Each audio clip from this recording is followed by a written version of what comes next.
Hey everyone, welcome back to DC-Cember as we continue on the top 10 villains from Batman Beyond. As we start with our number 6, Earthmover.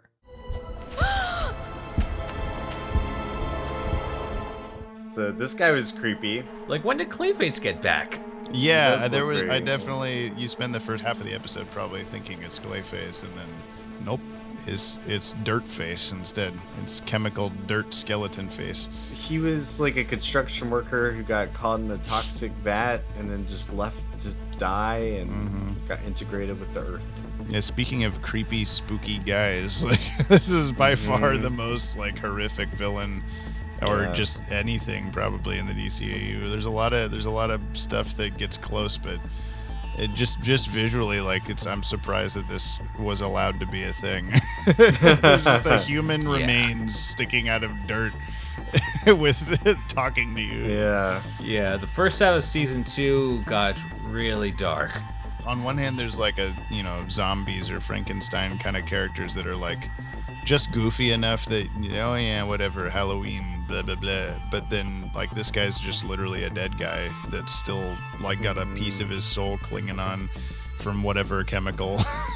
He's still there. You have to wonder if maybe he is like integrated with the green in some way now. That's like true. In the Swamp Thing kind of way. The brown. Well, there is a thing called the rot. The rot is death. But he is controlling like dirt monsters. Yeah, somewhere in between. He's got a connection there, maybe. I would have liked to see him come back, and he did for a panel in a comic book. It was in the Justice League Beyond series once again, and he's in like one quick little panel where he's with Plastic Man and Zeta as the new terrific trio, and it's the weirdest team. Yeah, with the Earthmover, I can't remember what his name was. I think it was Tony Maychek, apparently. That's right. But, I forgot that his boss basically married his family. Yeah. Not the whole family, the wife. I think there was no mother in the picture. Either died or yeah. She had died before. So the boss was all that girl had. And he took her in, but that did not sit well with Daddy. Nope. It's interesting that it took a few years for there to be any sort of whatever sort of otherworldly connection that he's got. He just kind of rotted there for a while until he realized that he could move dirt and stuff. But yeah, I guess the timing was right. Yeah, he's just one of those villains that feels like this could have happened, recently, but it seems like whenever someone starts being a hero, you discover all kinds of weird shit happening. Well, Batman's back. I better now is the time. There's been so many horror movies too where it starts with just like toxic waste spills, and then some seemingly innocent animal or person comes across the waste. We haven't mentioned probably the coolest aspect of the Earthmover episode is the first and only time we see the Bat sub. That's true, because usually we see like just one Batmobile basically being the wheels and the sky. Yeah, it's just interesting they didn't just use the Batmobile again for like as if I feel like he would have been like, it's the future, it can be underwater, but they just have like a submarine looking thing. Like I feel like whoever designed that is not the same person that designed the Batmobile, but I don't know. Yeah, I guess I'll see clothing that like another one-shot villain, but definitely with cool powers, twisted backstory that showcases that Batman Beyond may have initially been projected to be something lighthearted, but definitely not for kids, at least not to like 11 or teenagers. I was 7. Oh. Now we're going to the top 5, Spellbinder. Don't be afraid. I don't bite. What I love about Spellbinder is how Bruce Timm forgot Spellbinder was already a character and made him up and designed him with an orange costume, and then someone was like, hey, did you base him on this orange costume villain Spellbinder from Batman comics? And he's like, what? Yeah. And it's like, and he also has the spiral. It's so similar. It was just in the back of his head somewhere, and he knew at one time and completely forgot or something. Yeah. Definitely a cool costume as well. Like just like Shriek, he's a very striking a unique design.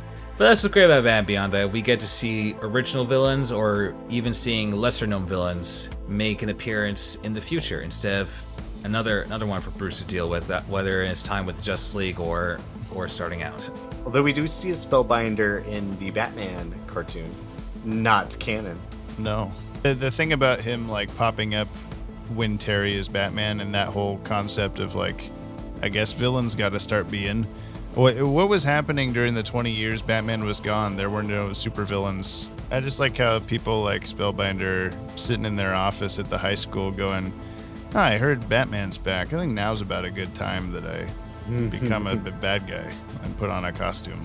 I don't think they ever think that of themselves as the bad guy, though. That's true. But I guess it's all just a cycle, like, with our hero reemerges, or then it just sparks new ideas, I guess.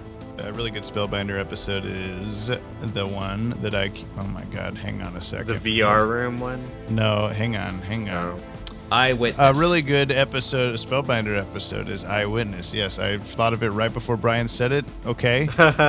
And where Barbara Gordon thinks that Batman killed Mad Max. Oh my god, not Mad Max. What is his name? Mad Stan. Holy Mad Stan. Why am I doing this? I don't know anything I'm talking about. Max was Terry's friend. Yeah, Mad Stan. Jesus Christ.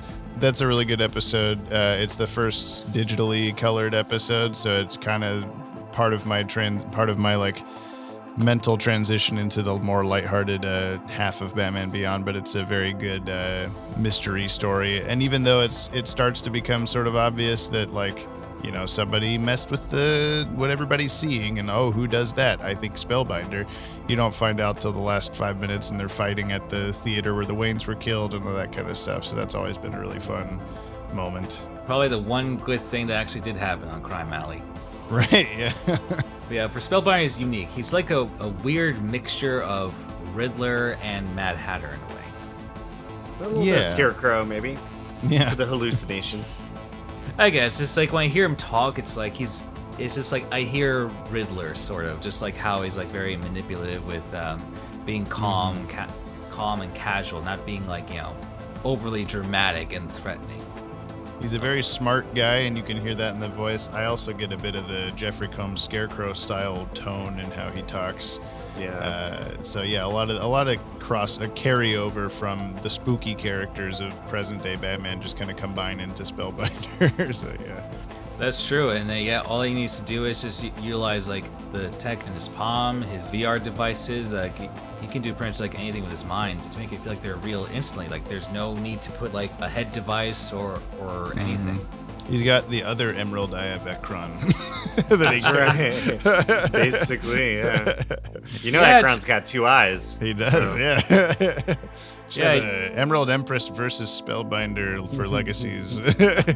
This episode's definitely unique. Like, all of his motives are basically get-rich schemes, and then what made Eyewitness unique is that he finally does revenge thing against Batman just by framing it, and I guess he was observing Commissioner Gordon's thoughts on it and utilized that to the test. You gotta wonder if he knows the whole Batgirl connection with her because of that stuff where he's been kind of in her head. Yeah, it makes you wonder if with all of his tech, can he actually see like what the people that he looks into, like if he can see their thoughts, their memories, etc. Kind of like Dr. Hugo Strange. Even Cobra had a similar device. Yeah, that is I never really thought about that. That's like the same exact thing. They just stole that from Hugo Strange. For Spellbinder, pretty cool villain. Nice background with him being a guidance counselor, then just trying to make more money just because, with the whole like how teachers aren't paid well. Yeah. They're not. Be careful, they're gonna turn into comic book supervillains. Even 20 years from now. Yeah. As we're moving up the list, I definitely noticed that these become more and more like personal connections to Terry and or Bruce, and I think that this is a good example of like it's a good concept to have him at the high school. Terry's at the high school. He can practice his detective skills, figuring that kind of thing out, versus like someone like Shriek or whatever are just like guy in Gotham City, and they'll have to fight at some point. So they don't have as much of a direct connection. And I love how Spellbinder also like I think he's messing with. He happens to be messing with all of the kids that are going to the counselor. I wonder if the counselor is that guy. Just like Stranger Things season 4. Oh my God! Batman Beyond did it first. That it? I don't bite, Terry. Have a seat. Thanks for watching. Stay tuned as tomorrow we'll continue with our list for the week. Also, be on the lookout for the upcoming Multiverse fundraiser on January 20th to the 22nd of next year. And click on the link to check the newest series, Anonymous, at their website and see its first 2 episodes for free. Be sure to like and subscribe for more content, as more will come on DC-Cember.